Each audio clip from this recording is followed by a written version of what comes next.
Good morning, everybody. It is 7 o'clock. You're very welcome to join us wherever you're watching us around the world this morning. A new day has dawned. But it feels like we're waking up to a very similar tone. Warnings from world leaders to Russia not to invade Ukraine. And another day of diplomacy planned. But will it be enough to bring the situation back from the brink, with the West fearing an attack could be imminent? We'll ask the Foreign Secretary Liz Truss shortly, as well as the former head of the British Army, General Lord Dannatt. It is Tuesday, the 15th of February. Fears that Russia's President Putin could order an attack at any time, as the Ukrainian president calls on politicians who've left, saying it's their duty to return to protect his homeland. Border tensions as Russian troops train in Belarus. We'll analyse what an invasion of Ukraine could look like and where NATO holds positions. And I'm live in Moscow, where President Putin is preparing to meet with the German Chancellor. But are diplomatic hopes fading?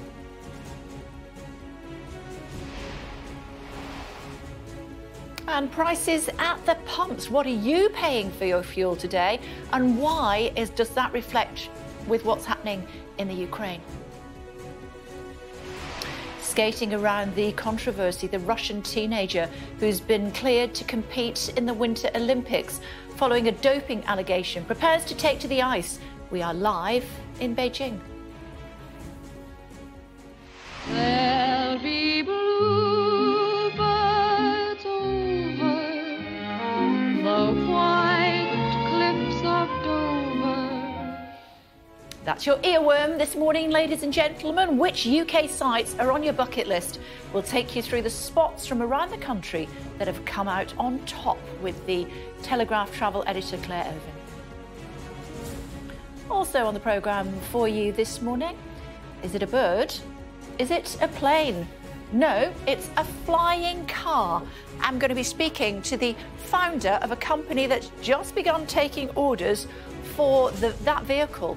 Apparently anyone can drive or fly it, depending on which way you look at it. And also in the driving seat, we meet the young woman inspired to train as a lorry driver following Brexit shortages after a career as a beauty queen.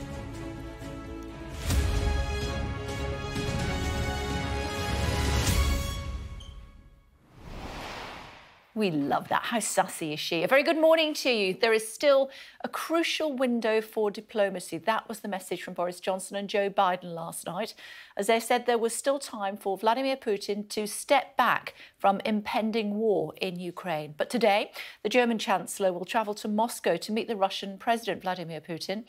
Olaf Scholz says there are no sensible reasons for the build-up of more than 130,000 troops on Ukraine's borders. Let's take a look at the key points you're waking up to this morning. German Chancellor Olaf Scholz will hold talks with President Putin in Moscow this morning. In the UK, the Prime Minister will chair an emergency meeting of the Cobra Committee. Boris Johnson is also expected to travel to Europe later this week to step up UK's diplomatic efforts. Meanwhile, there are warnings of a humanitarian crisis, with Ukrainian refugees going over the border to places like Poland. This morning, Russia's Foreign Minister, Sergei Lavrov, will meet his Polish counterpart. It comes as Ukraine's president declared that tomorrow's a day of unity, calling on Ukrainians to fly the country's flag and sing the national anthem in unison. Ukrainian people entrusted you with governing the state as well as defending it. It is your direct duty in such a situation to be with us, with the Ukrainian people. I suggest that you return to your homeland within 24 hours and stand shoulder to shoulder with the Ukrainian army, our diplomats and our people. Well, Diana standing by for us in Moscow this morning. Hello to you, Diana. It feels a little bit like Groundhog Day. How close are we to stepping back or indeed to stepping further forward? Well, the Kremlin signalled yesterday that they wanted to keep talking. Now, they could be going on two tacks. They have done all along. They've talked about pursuing the diplomatic path and that they want to see progress made on their security guarantee proposals whilst also building up troops at the border. And as the West has said continually, we want to see actions rather than words. But we have Olaf Scholz, the German Chancellor, coming today. He's the third EU leader to come and visit Vladimir Putin, really, in the last 10 days or so. ago. We had Emmanuel Macron, we had Viktor Orban, we have now Olaf Scholz, all of whom are bringing a message of resolve and unity and tough sanctions should President Putin choose to invade Ukraine. Thanks, Diana. Pleased to say that the Foreign Secretary Liz Truss is with us. I know you're incredibly busy, so we really appreciate you taking the time. Thank you. Quick thoughts on things like the fact that we've heard words like imminent and likely regarding an invasion. Where are we this Tuesday morning, as far as you're concerned? Well, it's still the case that an invasion could be imminent, and it is highly likely. What we are doing is pursuing the path of deterrence and diplomacy, urging Vladimir Putin to step back from the brink. He currently has 100,000 troops stationed on the Ukrainian border.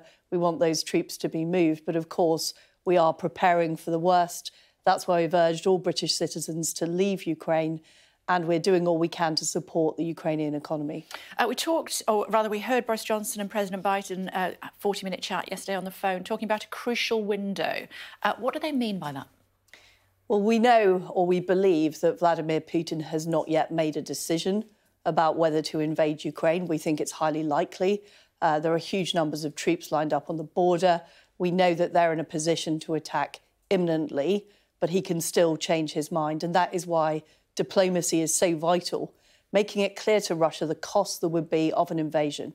There would be severe sanctions, and we know the Ukrainians would fight back.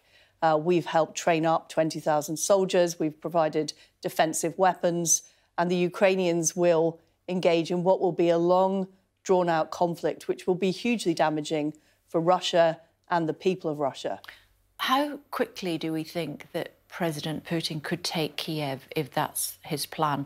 They're on the northern border there. They're only about 140 miles north of Kiev. Well, we think an attack could be imminent. Of course, as I've said, the Ukrainians will fight back. So this could lead to a very protracted conflict, which would be hugely damaging for Russia.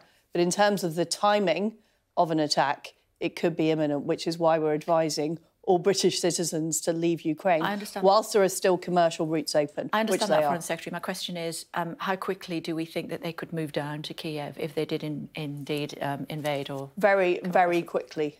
They have troops stationed around Ukraine. Okay. So there could be an attack on Kiev, there could be an attack from the east. And what we also suspect is there could be a false flag operation, that there could be false claims that they have been provoked, to give a pretext for Russian invasion. And what we have been doing is we've been calling out the Russians. We've been exposing their attempts to put a puppet government into Kiev. We've been exposing their attempts to create a pretext. But what we do expect over the next few days is there could be an attempt of a false flag operation to create a pretext to claim the Ukrainians are attacking them so that the Russians have a justification for invading Ukraine. Is there any evidence of that? There is evidence that is the type of activity they're looking at, and we've seen the Russians do it before. This is absolutely from the Russian playbook, the use of cyber attacks, the attempts to undermine the legitimacy of the Ukrainian government, and the use of false flag operations to justify a pretext for invasion. So those are the kinds of things that we're looking out for over the next day or so. Russian Defence Minister says that's absolutely nonsense and that many of the military drills have already ended, and it looks as though many of the troops will be moving back from the borders within days. We can't take them at their word? Well, why have they stationed 100,000 troops on the Ukrainian border in a deliberately threatening fashion? And why is it the case that they have the full supplies and preparations to be able to mount an invasion? They clearly are seeking to threaten Ukraine. They're seeking to bully Ukraine. They've been very clear that they have these demands, such as Ukraine never being able to join NATO, such as moving ahead with the division of parts of Ukraine. So it's very clear that the Russians have some diplomatic aims which are essentially reducing Ukrainian sovereignty and self-determination. That is why they've stationed those troops on the border to seek to threaten NATO and threaten Ukraine. And that's why the only thing I will believe, Kay, is when they move the troops away from the border. Words are easy. What they need to do is move the troops away from the border. Do we have any evidence that they've been trying to end the crisis? Well, they started the crisis, first of all. So the only reason we are talking about this today is because of Russian aggression. Everything NATO has done has been defensive. We've been strengthening the eastern flank because of the increased aggression that we have seen from Russia.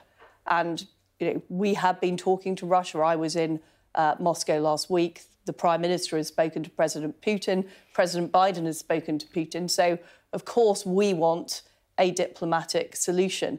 But it can't be at the expense of Ukrainian sovereignty. The fact is that in 1994, Russia signed up to the Budapest Memorandum, which agreed that in exchange for giving up its nuclear weapons, Ukraine would have sovereignty and territorial integrity. And Russia are now trying to undermine that. But not so to be any members of diplomatic NATO. Solution has to respect the sovereignty of Ukraine. But not to be members of NATO. And as we know, the Ukrainians are very keen to be members of NATO, which is where the impasse stands at the moment.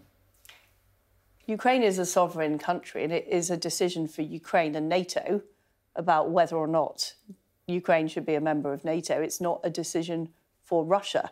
Russia should not have a veto over other countries' security arrangements. And the big risk, of course, if there is an invasion into Ukraine, that will be hugely damaging for Russia and Ukraine, and it will further undermine the stability of Europe. President Putin has actively questioned why other countries in Eastern Europe are members of NATO as well. So this, I fear, would not stop at Ukraine. This is an attack on the neighbouring states of Russia and other East European countries and trying to undermine the legitimacy of them being part of NATO. But as you know, President Putin's view is that NATO promised that it wouldn't move any further east when we saw the breakup of the Soviet Union. There was no agreement of that sort, Kay. There is no agreement of that sort. The agreements I've talked about, the Budapest 1994 agreement, the other agreements that were signed as part of the OSCE, the Security Cooperation Agreement, none of them mentioned that countries could not be part of NATO. In fact, those agreements are very explicit that countries should have responsibility for their own security arrangements, and they should be free to make those arrangements, provided they don't undermine other countries' security. And the fact is, Russia's security is not being undermined. Nobody believes that Russia is under attack. The issue here is that Russia is threatening Ukraine by stationing troops on its border. And you say potentially not stop at Ukraine. What do you mean by that? What I mean is if we saw an invasion into Ukraine, there would be severe costs in terms of a long-running conflict. We could see the undermining of security more broadly in Europe, and we could also see other aggressors around the world see it as an opportunity to expand their ambitions too. So this is a very dangerous moment for the world. This is, of course, about Ukraine, which is an important sovereign nation, but it's also about the wider stability of Europe, and it's about wider global stability and the message that we give to aggressors. And we have to give the message to Vladimir Putin that there can be no reward for aggression. There can be no reward for lining up troops on somebody else's border and threatening to invade. Talk about other countries. Which countries were you talking about? Well, I mean, we're currently in negotiations with Iran over stopping them acquiring a nuclear weapon in Vienna. We've seen China increase its economic coercion and flights over Taiwan.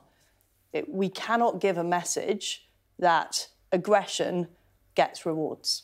What are we going to do about the British Embassy? The US have temporarily relocated theirs. We have moved some of our staff to the west of Ukraine, to Lviv, but we retain a presence in Kiev. And we're going to continue with that.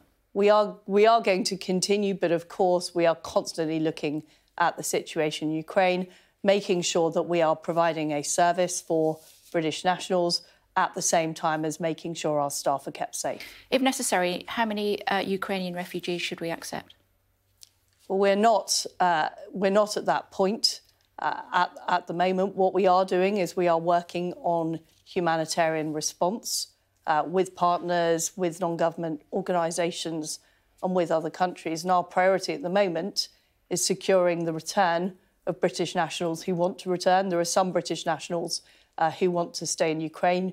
We've made it very clear to them what the risks are, but our priority is securing the return of British nationals. How difficult is it to negotiate with the Russians? They weren't particularly polite to you when you went last week, Lavrov being incredibly rude, saying it was a conversation between a dumb and a deaf person. It seems like we listen but don't hear. What would you say in response to him? Well, I made it very clear to Minister Lavrov, and I was also delivering a message to the Russian people, that if there was an invasion into Ukraine, there would be severe cost to Russia. It would result in a long-running conflict, and it would result in very tough sanctions that would hit not just the oligarchs close to Putin, but also major companies in Russia. And of course, Sergei Lavrov didn't like what I had to say, but I was there in Russia to deliver a message to make it clear to the Russian government there wouldn't be rewards for aggression, and they need to move their troops away from the border. And the question that he could not answer, that Sergei Lavrov could not answer, is why there are 100,000 troops on the Russian border with Ukraine if they have no plans to invade. You very kindly came to see us a couple of weeks ago when you talked about Nord Stream 2. And when you were referring to that, you said that it completely stops if there's an invasion. We cannot favour short-term economic interests over the long-term survival of freedom and democracy in Europe. Are the Germans doing everything that they can as far as Nord Stream? Well, Chancellor Scholz is travelling to Moscow today. He's having a meeting with Putin. When he was over in the United States, there was a press conference. President Biden made it very clear that Nord Stream 2 would not go ahead. And I hope that is the message he is delivering to Vladimir Putin today, because it is simply unconscionable that that would go ahead in the event of an invasion of Ukraine. How worried are you sitting here this morning? I'm very worried about the situation. We could be on the brink of a war in Europe, which would have severe consequences, not just for the people of Russia and Ukraine, but also for the broader security of Europe. There is still time. There is still time for Vladimir Putin to step away from the brink, but there is only a limited amount of time for him to do that. OK, just another couple of very quick thoughts. The Met Police yesterday confirming in an investigation into death threats made to Keir Starmer following Boris Johnson's comments about Jimmy Savile. This is what Keir Starmer said yesterday. Just want to get your thoughts on this. The Prime Minister knew what he was doing when he introduced that slur the other day. But this is not about me.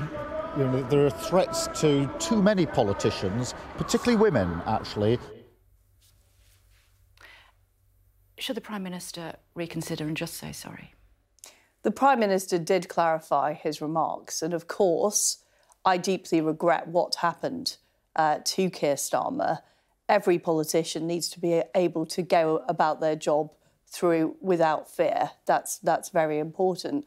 But ultimately, it's the perpetrators who attacked Keir Starmer, who verbally abused Keir Starmer, who we should be putting the blame on. Yeah. PM darting between Cobra meetings, heading up to Scotland, going to the northwest, the northeast for his levelling up, travelling again to Europe. Is he ever going to have time to fill in this questionnaire for the police? Well, he is fully cooperating with the police inquiry, but as you've rightly said, Kay, there is a very serious situation at present that we've been discussing with Russia and Ukraine, and the Prime Minister is fully focused on that. He will be chairing a meeting of Cobra later this morning to make sure that we are really pursuing the diplomacy, that we are pulling out all the stops on that, at the same time as preparing for the worst and making sure we are in the best possible position to respond alongside our NATO allies. I wouldn't want to swap places in your very elegant shoes this morning, Foreign Secretary. Thank you very much indeed for joining us. Thank you. A quick look at how the papers are seeing that this morning. The situation in Ukraine is dominating the front pages, as you can imagine.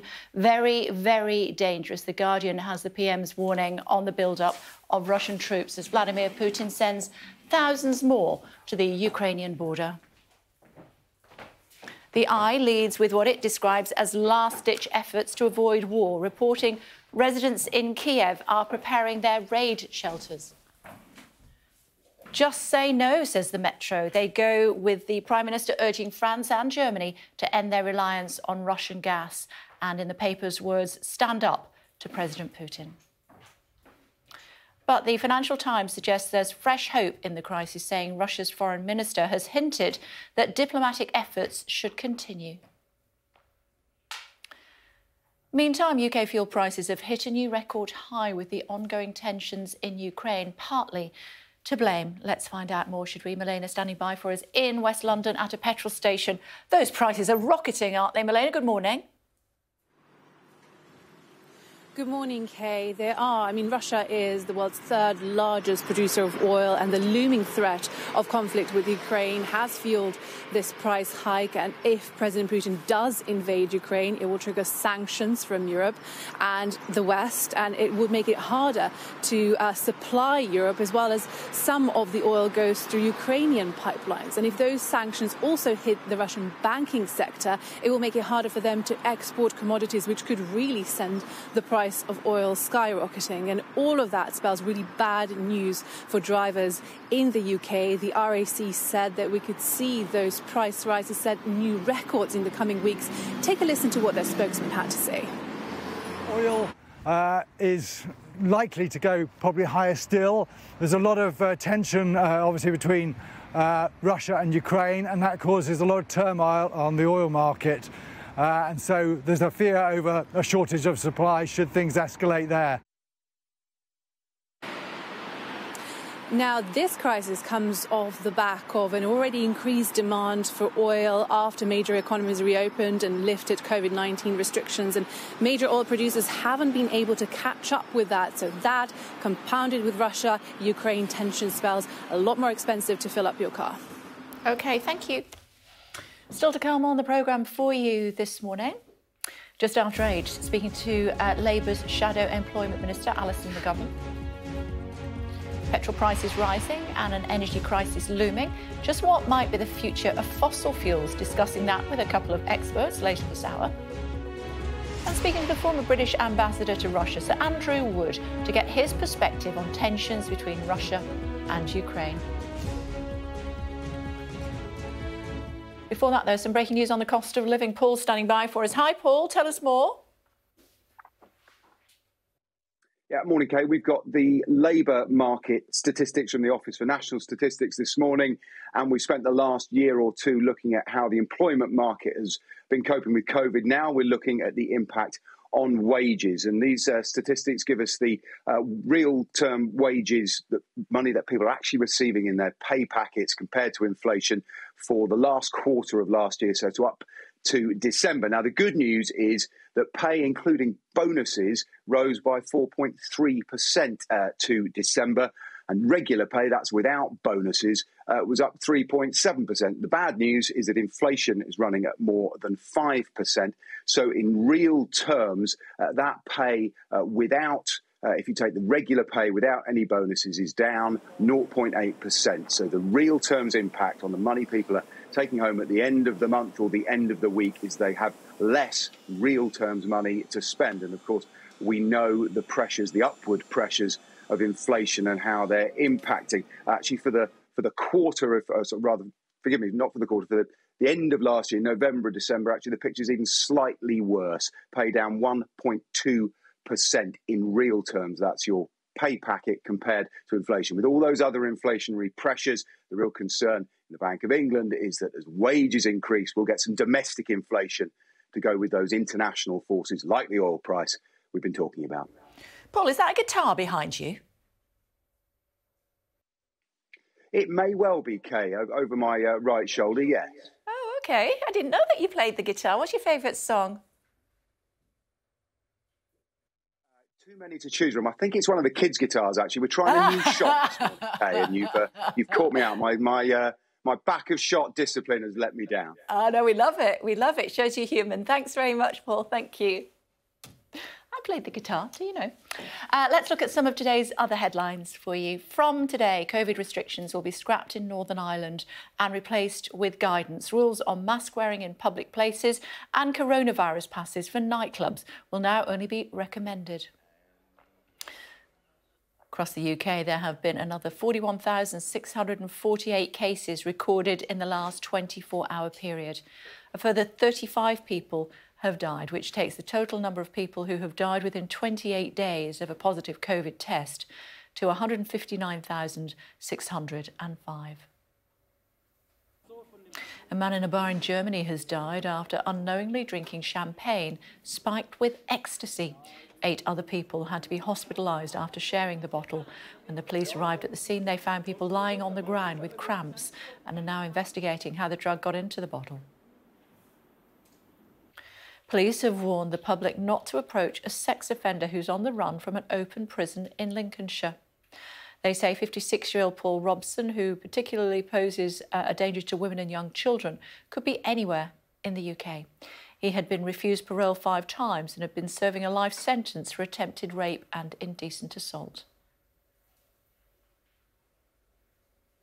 Colleen Rooney has been denied permission by a High Court judge to bring a claim against Rebecca Vardy's agent.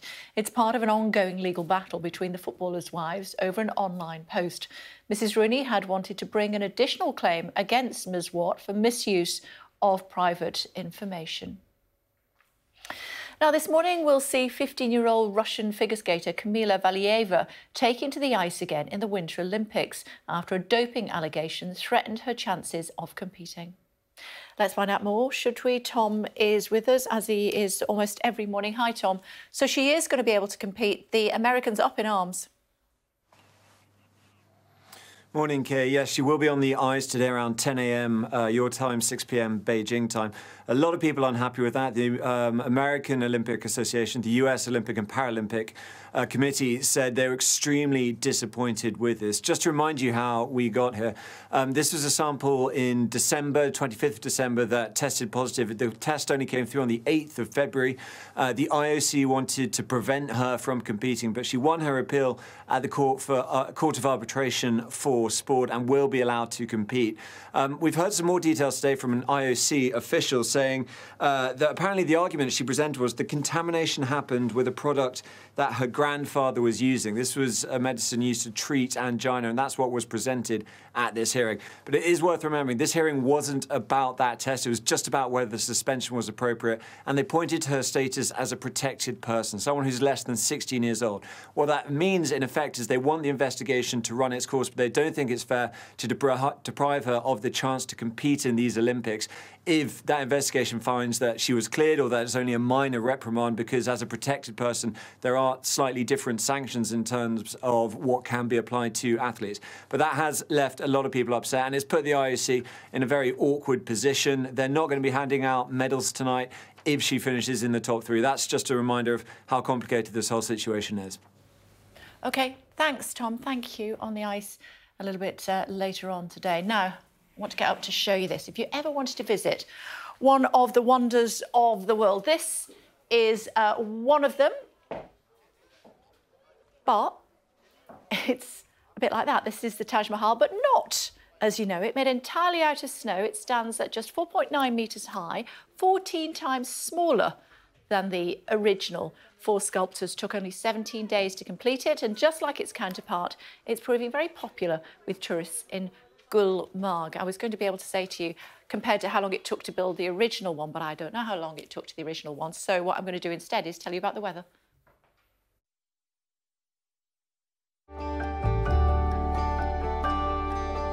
Look forward to brighter skies. The weather, sponsored by Qatar Airways.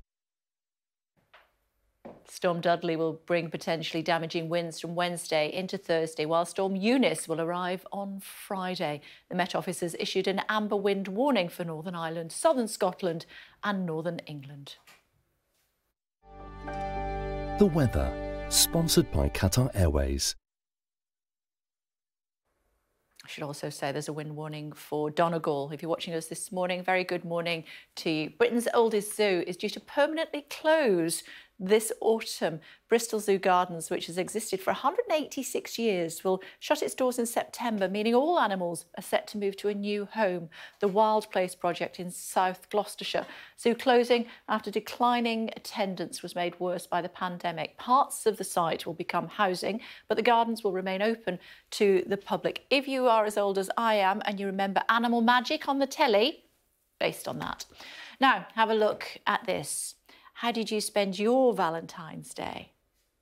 Well, these doggies in Peruvian capital of Lima celebrated the day in style by getting hitched, all part of a local competition. Dog owners dressed up their four-legged friends as if they were about to get married.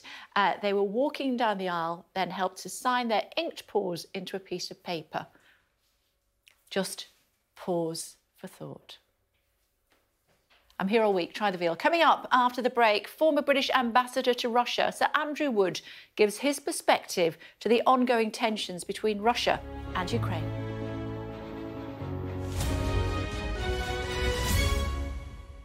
Hello again, very good morning to you. The Foreign Secretary has told us that she's worried that we could be on the brink of war in Europe as tensions in Ukraine continue. Prime Minister will have more on that, of course, though he's attending a COBRA meeting shortly. Meantime, tensions on the Ukraine border have begun impacting the UK as the cost of fuel hits a record high. Plus, increasing prices and decreasing pay, wage growth practically wiped out when adjusted for the highest inflation in 30 years. We could be on the brink of war in Europe. That's the message from the government this morning, as they say there's only a short window for diplomacy to de-escalate tensions in Ukraine. Earlier, the Foreign Secretary told us she hoped Putin would step back from putting more Russian troops on the border. How quickly do we think that they could move down to Kiev if they did indeed invade? Or very quickly. They have troops stationed around Ukraine. Okay. So there could be an attack on Kiev, there could be an attack from the east, and what we also suspect is there could be a false flag operation. I'm very worried about the situation. We could be on the brink of a war in Europe, which would have severe consequences, not just for the people of Russia and Ukraine, but also for the broader security of Europe. There is still time. There is still time for Vladimir Putin to step away from the brink, but there is only a limited amount of time for him to do that.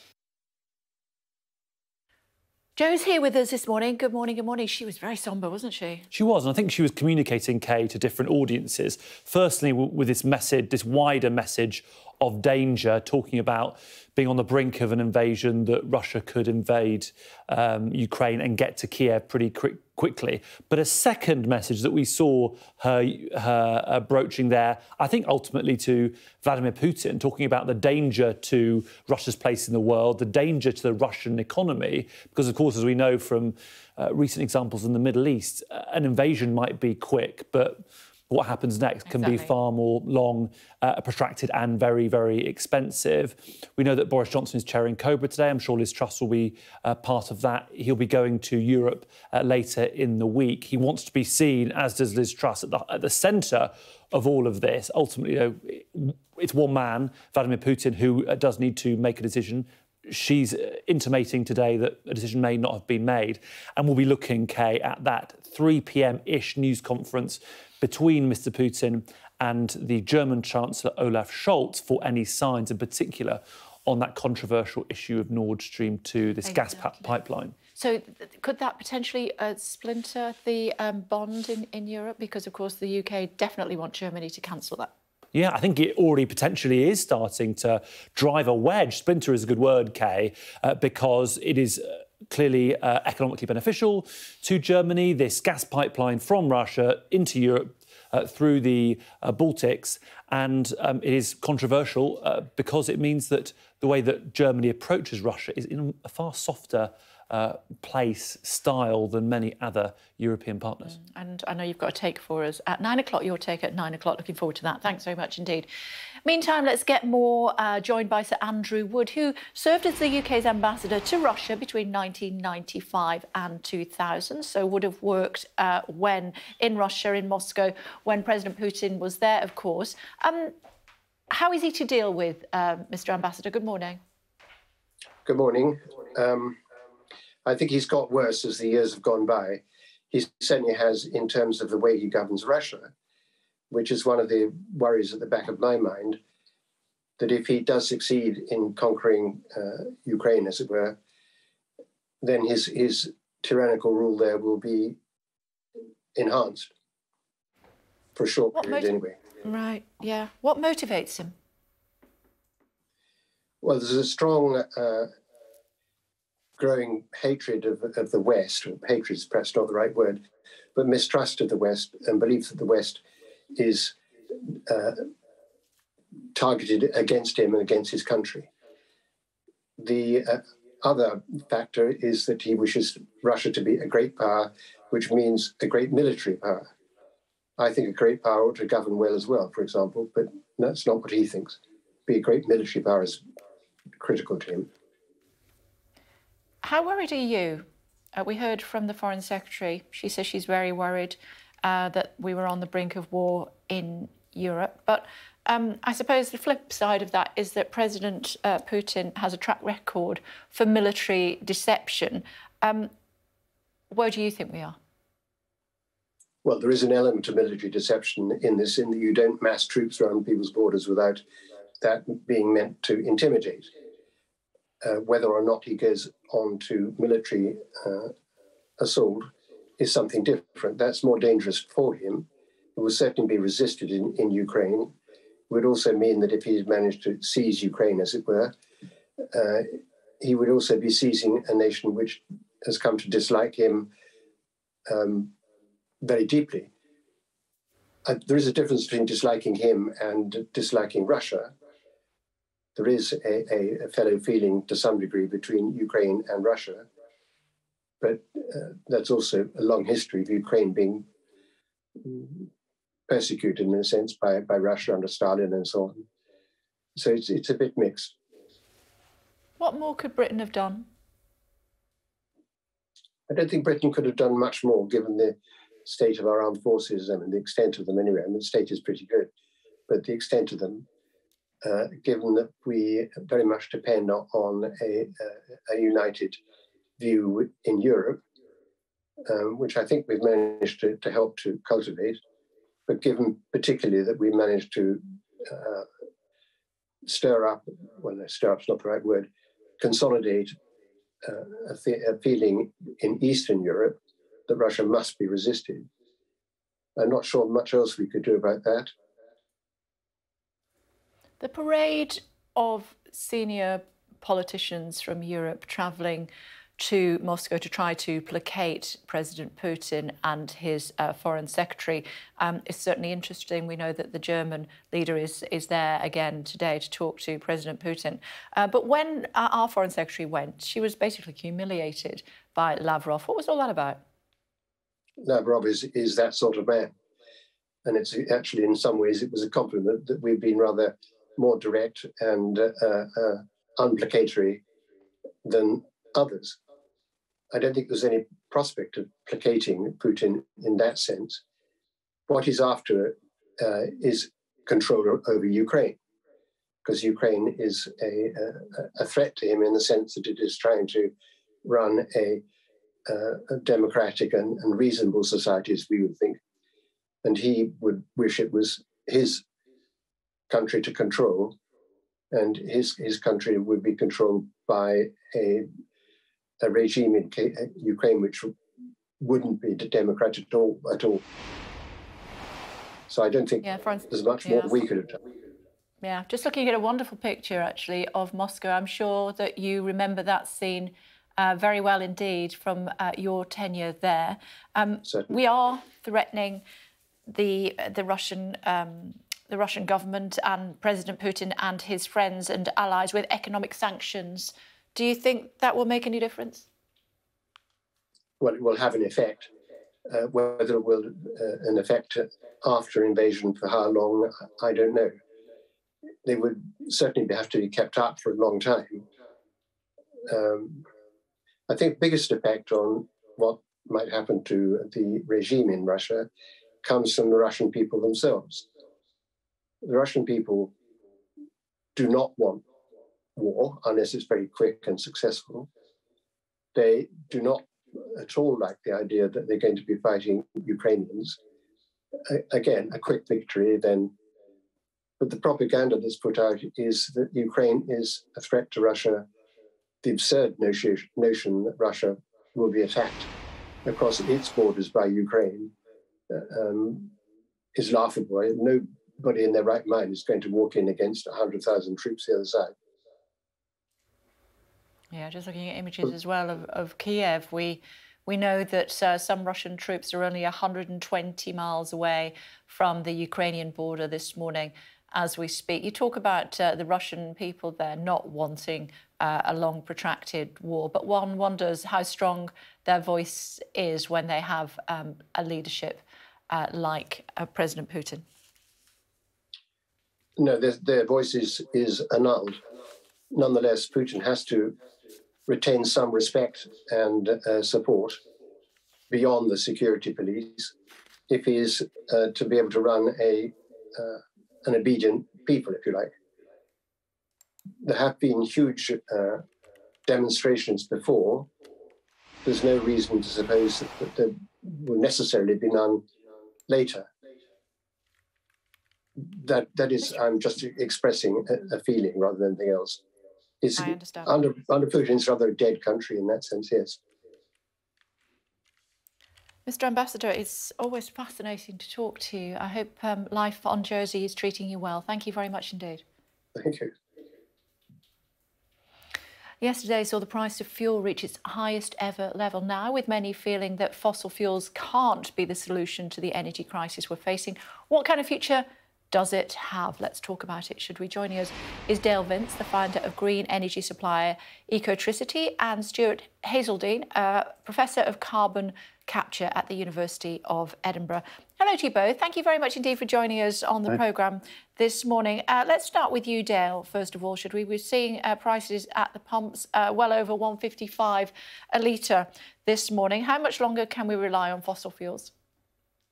Well, we can't rely on them at all. And obviously, they're getting us into all kinds of problems, not the least of which is the climate crisis. This current energy crisis obviously has fossil fuels at the heart of it. We're utterly dependent on global markets for fossil fuels, and we allow global markets to set the price of fossil fuels, even when we extract them from our own North Sea. So that's all kinds of wrong, and we have to just break the link between us and fossil fuels for so many reasons. Professor, tell me about carbon capture. How does it work and how can it help? Well, I'll agree with Dale, actually, that we do need to break the link with fossil fuels, and we need to get out of fossil fuels as fast and as comprehensively as we can. But we also have to realise that's probably going to take many tens of years, even for this country. And globally, we have to bring the rest of the world with us.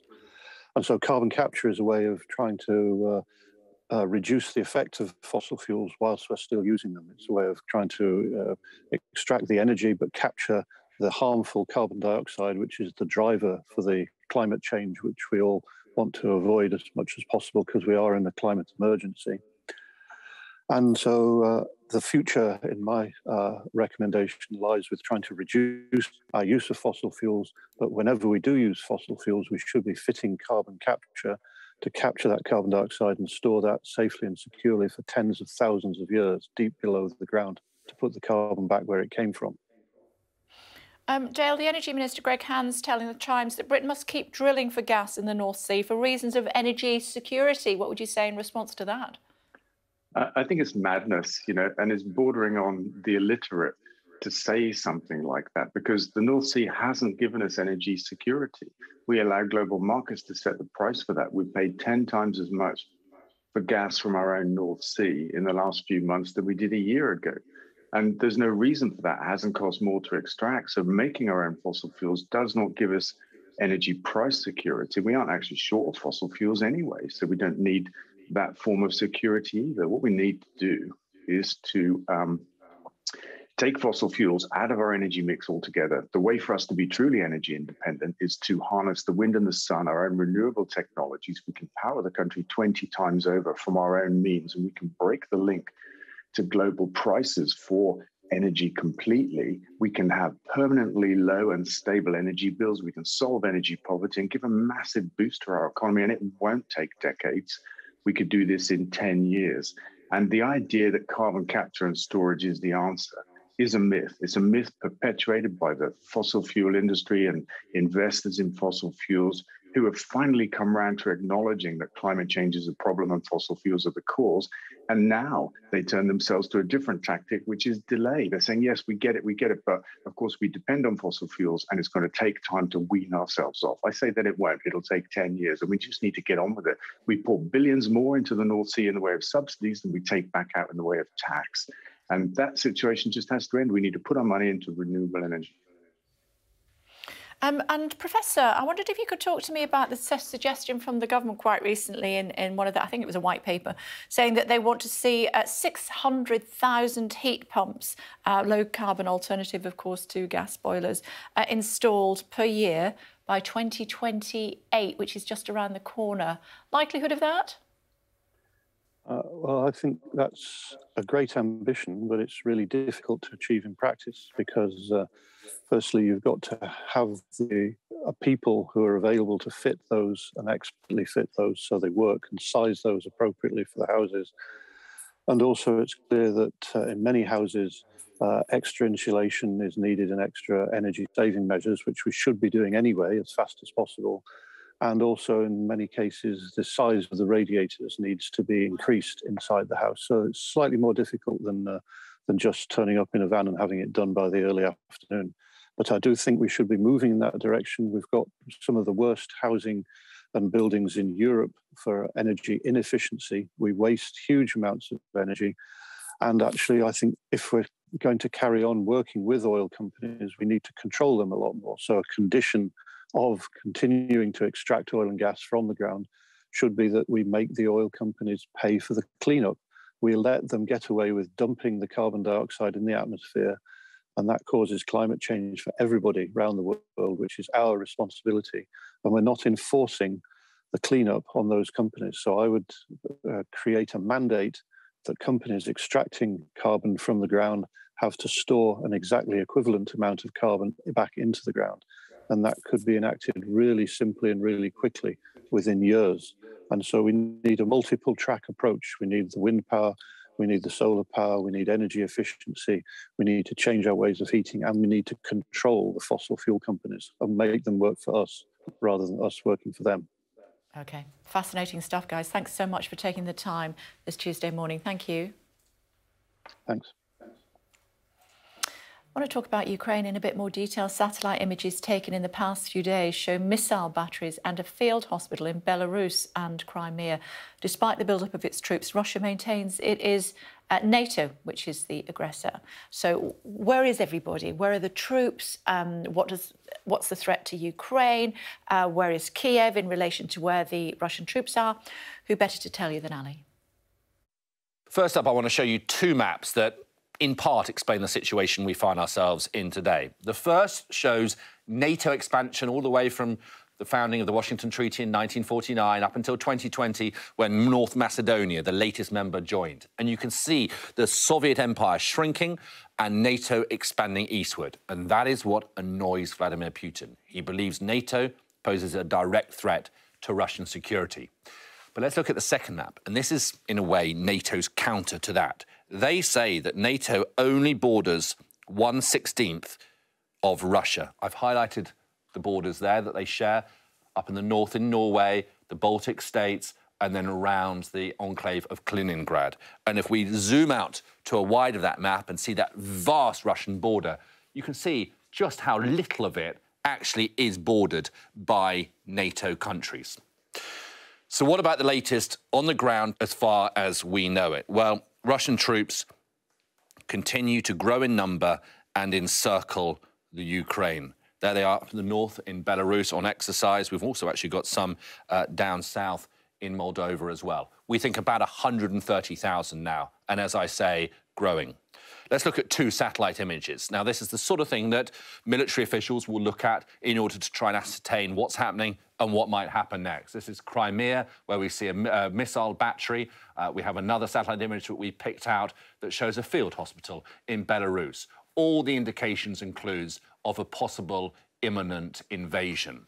How might that invasion look? Well, the feeling amongst Western intelligence officials is that they will move quickly to try and take the capital, Kiev, and decapitate the political and military leadership. You've also got Ukraine's best forces that have been stationed in the east of the country, so they would try and cut them off and stop them coming back to the capital. The belief is that President Putin has not yet given the order to invade, but a go, no-go decision is imminent.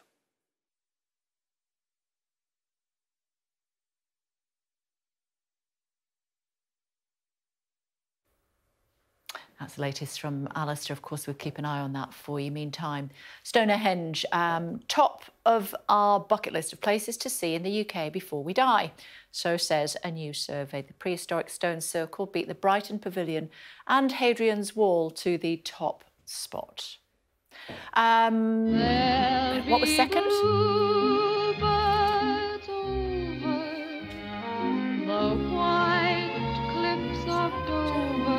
I know, I want to sing along as well.